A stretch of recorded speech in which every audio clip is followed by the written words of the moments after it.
Welcome to another Collector's Cash YouTube video. In this video, we're going to teach you how to send booster boxes that are valuable through UPS, FedEx, and if you'd like to use USPS. How to properly package them to give them the best possibility of not getting damaged in shipping, and the ways that we recommend packing items. Now, this obviously doesn't guarantee that a rare situation would occur and that your package might be lost or stolen, but this is, in our opinion, from 30 plus years of shipping, the best way to package booster boxes and ship them when you're shipping through, like I said, UPS, FedEx, or USPS. Okay, so what we're gonna start with is we've got an original unlimited base set Pokemon booster box. This is the unlimited version. Very common in the marketplace. A lot of people are buying and selling these things, and when they get them, they get super concerned about how to ship them. A lot of people hand deliver them. So we're going to teach you how to ship this. We have partnered with Ultra Pro and created the exclusive Ultra Pro Cash Box. And this is an acrylic box that's made specifically for older vintage Pokemon booster boxes like the base set, Jungle, Fossil, Gym Series, Neo Series, those kind of booster boxes. And it also actually fits things like Sword and Shield Series and Sun and Moon Series booster boxes, Heart Gold, Soul Silvers, things like that. XY boxes, XY Series booster boxes, and E Series booster boxes are gonna have a little bit more room inside. So if you buy one of these to store, you might have to wrap the booster box in some paper, bubble wrap, if you wanna put it inside. But these booster boxes were made, these acrylic boxes were made basically for booster boxes like this. So if you get one, you'll see they've got a magnetic compartment here that you just pull apart, and we're going to have a different version coming. This one pulls from the side. We're going to have one ultimately that also pulls from the top. Doesn't really matter for the purpose of actually shipping. So you're going to take the booster box, slide it inside the acrylic box like that, and put the magnetic side on it just like that. So that alone by itself, you've got a lot of thick acrylic that's going to give it really nice and good protection. This is the outer packaging, so you can obviously stick this back inside the box when you ship it. It's only going to give you another layer of protection. Not super huge, but why not? Here's the wonderful Collector's Cash cleaning cloth and the little rubber stoppers that you get when you buy one of these acrylic cases. A lot of our customers really like these because they've been storing their old vintage boxes and things like tubs, and they really prefer to have something to protect their stuff. So you can wrap it in this little baggie that comes inside, and you can slide it inside the outer box of the cash box. So now you have box number one, the most inner box. So you have the acrylic box inside the outer packaging.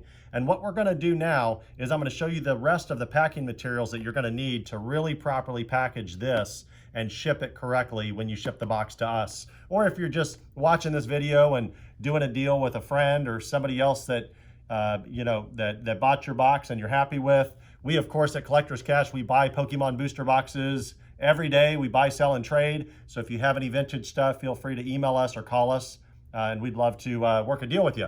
Okay, so now we're gonna go over here to the material. We recommend this Scotch heavy duty packing tape. It's made by 3M, as you can see, and I believe we get this at Costco or Sam's Club in these 6-packs, and you can probably get them online as well. When you open a 6-pack up, this is what it looks like. You can kind of see the inside where it's got the Scotch logo and it says packing tape. Again, it's 3M. The reason we like this is it sticks really well to cardboard. It's approximately 2 inches wide. So, you've got a really nice, thick, sturdy, heavy-duty piece of clear packing tape. And we'll get more about how we use this. So we've got tape guns at Collector's Cash like this. You don't need a tape gun. It just, for us, makes it easier when we're taping boxes. But you could get scissors and, peel you find the edge here, kind of peel it back just a little bit. And, you could peel off like this and just cut with scissors and then tape on the cardboard box. But a tape gun will be easier. So we've gone over that. So now you're also going to need different types of, you don't need all these different ones. I just wanted to show on this video a few different versions that we have. You can call this bubble wrap. They call it Air Plus. It's probably the name of the brand or something like that. This is standard, kind of a smaller bubble wrap that we use a lot, actually. So the idea behind it is when you've got this cash box and you've got your booster box in it, is you buy a gigantic, you know, case of this bubble wrap, which might cost you $20 or more, who knows, and you just keep continuously wrapping this thing. You know, your boxes are worth so much money, it's worth spending the extra $20, $30 or whatever you have to spend on packing materials to have it done right. But as you can see, the more bubble wrap that I put on this, okay, the more secure it's gonna be and the more cushion it's gonna have. So you could even take the tape gun like this, tear a little piece off, and then you could just fasten it here, right? And you would do the same thing on the edges. I'm not gonna do that for now because when the video's done, we're gonna undo all of this work. Okay, so that's one bubble wrap, and I would continuously wrap this. I mean, you wanna ideally have inches, multiple inches, 2, 3, 4, 5 inches of bubble wrap. I'm gonna show you a couple different items. Here's a thicker bubble wrap. So if you have this, obviously you don't need to wrap as many times. You can see how much thicker this bubble wrap is. All this available online. We already showed you this type of wrap. This is a very nice thick wrap. So when you get these, you can see how much, you know, thicker that is as you continue to wrap with this material. Okay, so I'm gonna get that out of the way. And then another way is with styrofoam, which we don't really like to use, but some people just have stuff like this laying around. And it's, as you can see, this is probably 3/4 of an inch thick. So putting that type of cushion, say in the bottom of a box, is gonna give you some good padding. And then last but not least, we have the old-fashioned styrofoam shipping peanuts. You know, we've got, you can see these come in big bags, and you can just take these and you can pour them in the bottom of your inner box. So we're gonna call this box here the inner box, even though we obviously have the booster box inside one of those acrylic cash boxes. I'm just gonna show you how I'm putting, probably including that styrofoam flat piece at the bottom, there's probably about 3 inches worth of padding on the bottom. And the idea here is you want to put some kind of cushion, a few inches on all 6 sides. So you can see I have it on a bed of those shipping peanuts and styrofoam. And if I continue to just fill this box up like this, which I'm gonna do, just for the purpose of the video so you can see exactly what it's like. This is a very tedious process, but when you're dealing with high-end items like this, it's worth putting in the extra effort to make sure that your item's gonna get safely, hopefully safely, without damage to the final destination. Okay, so now when you get to this point, you prefer not to really bow the box. You don't want to put too many peanuts. So when, you know, if you put too many, here, I'll show you an example. If you added too many peanuts here and then you tried to seal it just like that, you can see the box almost doesn't seal, right? It's bowed out. So you'll learn, you'll get enough peanuts in here to where it'll kind of safely fasten down. Something like that. You don't want it going down inward either. I believe that's called concave. If I remember that from way back in the days of going to school, right? Okay, so then how are we gonna tape? When we ship these expensive boxes, most of the time we call it waterproof the box. So I'm taking a small piece of tape here on this end, and I'm gonna flip it around on this side. Now the reason I'm taking the small pieces is I wanna just securely fasten both sides. So now I can start taping the box. Now when I say waterproof, I'm talking about putting this clear packing tape with the 3M packing tape on all 6 sides of the box, okay? We want it literally on all 6 sides, top, bottom, and all the sides, so that, you know, theoretically, if it got submerged in water or it was being transported from, you know, an airplane on a runway as FedEx is offloading it, or UPS, and it's pouring rain, it's just sitting out there in the rain, you just don't want that thing to soak up all that water, because water to cards is death. We all know that the condition of the cards is everything. So if that box gets soaking wet, it's practically worthless. So it's definitely not worth the same as it was. So I'm gonna keep taping this just to show an example. And I'm just going back and forth, right? And you're gonna continue to tape this box on all 6 sides. And I'll tell you what we do. So I just started, and I'm not gonna take this whole box on this video, but you're gonna continue to go. Now you can see on the corners, there's actual holes. So you wanna get those, that would be an entry point for water. So I'm gonna tape like this, okay? Because I wanna cover up those holes on the corners.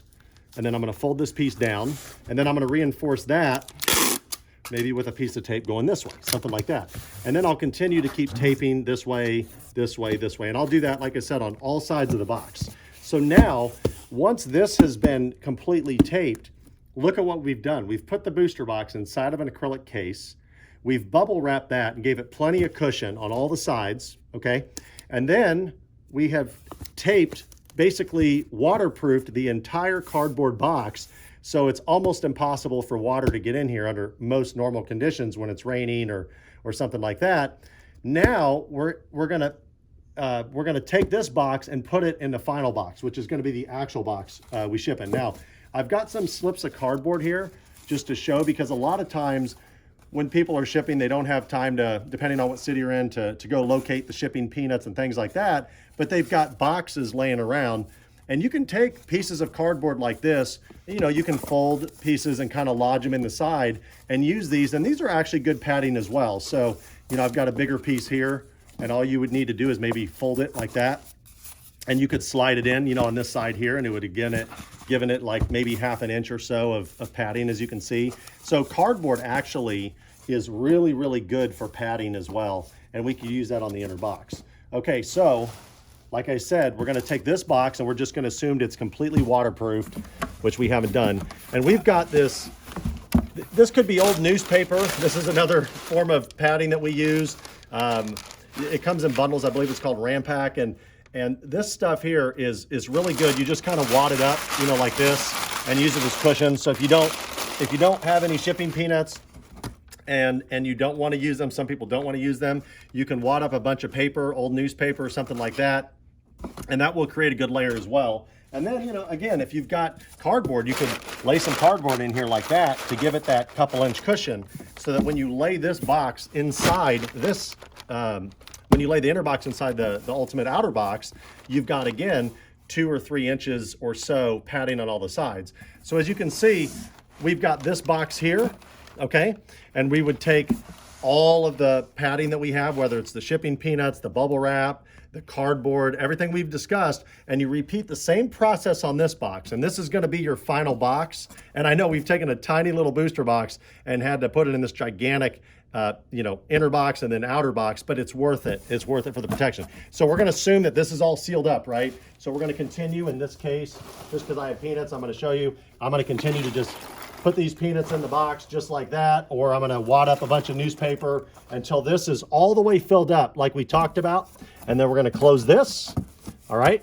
And then we're gonna tape this box exactly like we did the inner box. Now there's one thing I wanna mention before I seal up, is it's always a good idea to put a note and tape it to this box that has either your information, or it's got the information of the person and the address that you're sending it to. And the idea behind it is, if the outer box got destroyed and only the inner box was left, you want to make sure that that's got the information of where it's supposed to go to, or the return address or something like that. So we usually recommend telling our customers, take a piece of paper, or you could go to Microsoft Word and you could type this up and write, if lost and found, please call this number, and or please return to this address, or please forward to this address, something like that. But if you put that piece of paper here and tape it, you can take this, you know, this 3M packing tape and tape that piece of paper. Then if in the rare scenario that this outer box here gets destroyed, you're gonna have some hope of this box still making it there, which actually has everything you want. So, okay, so now let's assume we've put that piece of paper here. I know some customers will print the label, the shipping label, like twice, and they'll stick the shipping label actually on the inner box. That's another good idea, and we do that as well most of the time when we ship high-end stuff, just in case that outer box is destroyed. So we're gonna assume this is full of peanuts or some kind of paper, bubble wrap, and then you're gonna seal it just like you did the inner box. All right, just like that, on this side, and you're gonna waterproof this entire box, and then you're gonna take it to, say, your local UPS, FedEx, or Priority Mail. We recommend insuring, because obviously if it gets lost in the mail, you lose a lot of money.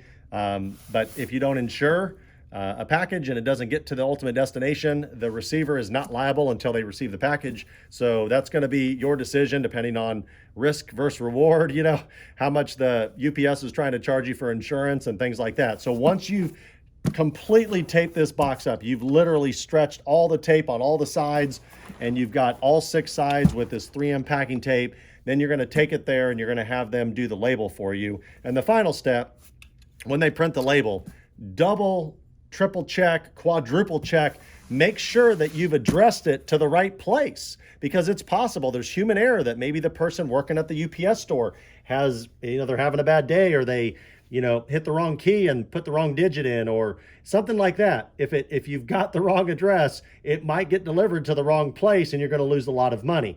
So when you finally affix the label, or they do it for you, that should be sufficient. When we ship them out of here, we'll take this 3M packing tape and put a strip over the actual portion of the address. We don't cover up the barcode with the tracking number, but we'll take a big strip like this and go all the way across the box. So if we had a label, like a shipping label, and I'll go actually grab one just for example's sake. Be right back.